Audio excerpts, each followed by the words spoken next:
Hello and thank you for joining me today. Well, this is the Tuesday, June 20th edition of our video devotionals. Thank you so much for joining us today. Hope your Tuesday is going well, and we call this Thankful Tuesday. We're getting some much needed rain. Temperatures are cooler just because it's so overcast and rainy, but we're getting some great rain. I'm sure after this we'll get some warm temperatures and everything's really going to grow after this. And I'm excited because when you have a garden, you really appreciate the rain. All right, well, we're going to read from the Today book. I guess I better get it open. Today is June the 20th, and tomorrow, of course, we'll announce this tomorrow. Tomorrow is the official start of summer, and that'll be tomorrow, so we'll talk more about that tomorrow. But today is June 20th, so we'll just call this as the last day of spring for 2023. It says, on this date in 1542, Hernando de Soto died. I remember studying about him when I was in school. 1863, West Virginia entered the Union. So if you have any connections to West Virginia at all, then West Virginia, 1863. 1736, George Whitefield was ordained. Doesn't say this in this particular writing, but I think it was George Whitefield.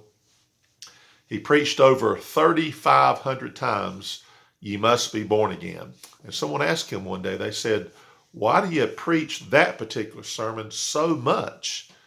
And he responded, "Because you must be born again." He was a great English preacher. 1915, the birthday of Myron Cedarholm. I remember hearing about him. And then it says in 1920, the date of the conversion of Myron Cedarholm. So on his birthday, he was born again at the age of 5. He went on to become a very well-known preacher. All right, so we're going to stop right there. And let me say this. I appreciate anybody and everybody that prayed and is praying for our revival. Last night was our first service. I had a wonderful time. We had wonderful singing from a girls' home, and they did a wonderful job. And then, of course, the preaching was fabulous. Great message. And if you'll pray tonight for tonight's service, I would appreciate that, because I believe the Lord hears our prayers. And, if anybody is moved, helped, challenged in any way, and you're praying for the Lord to use the preacher of the hour, then that's always a wonderful thing. So we're in the book of Job here. I guess to me, this is the chapter that I've preached from numerous times, Job 23, and probably of the few phrases that you hear often quoted from the book of Job, we're going to read one of those here in just a moment. But before we do that, I just want to say thank you for all who do watch and the interactions that we have. And of course, as we can pray for one another, let's do that. All right, so Job chapter 23. It's not that lengthy a chapter. I'm not going to read all of it, but I'm going to begin. I'm going to begin in verse 8. It says, "Behold, I go forward, but he is not there." The he there is speaking of God. "And backward, but I cannot perceive him. On the left hand where he doth work, but I cannot behold him. He hideth himself on the right hand, that I cannot see him." Now notice verse 10, and boy, what an encouraging verse. "But he knoweth the way that I take. When he hath tried me, I shall come forth as gold." It don't take a whole lot of an explanation about that. And for us to hear that, we love to hear it. But imagine being in the trial that Job's in. Imagine that Job did not have another example of another Job that he could look back and say, you know what? Well, I know another man that God spoke about. And I'm not saying God had not revealed to Job maybe in previous encounters things like this, but just from the reading here, and we know the Holy Spirit using these words and the situation that Job is in. Here's Job basically saying, I don't know where you're at, but he says, but you know the way that I take. And when you have tried me, I shall come forth as gold. So there you go.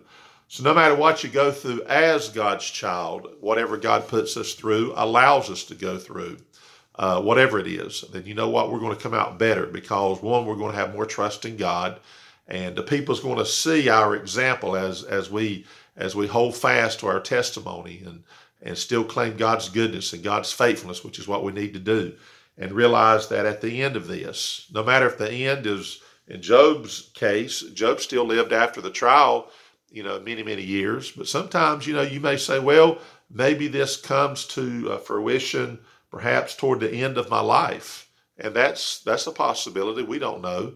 But I know this, God did not abandon Job. And even Job's saying at this point, he says, look, he knows the way I'm taking.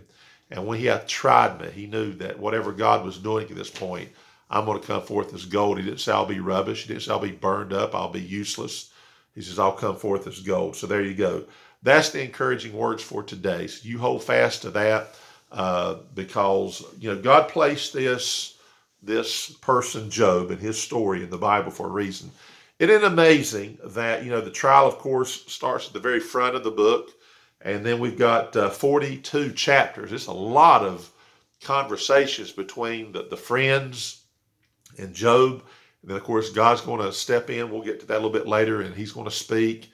And I'm just saying it's a lot of recorded conversations about things against Job, and Job trying to stake his case and then say things as eloquent and as truthful as God knows what's going on. So it's a wonderful thing, and we can trust God. So we're going to stop right there. Hope everybody does have a great day today. You be safe as possible and healthy as possible.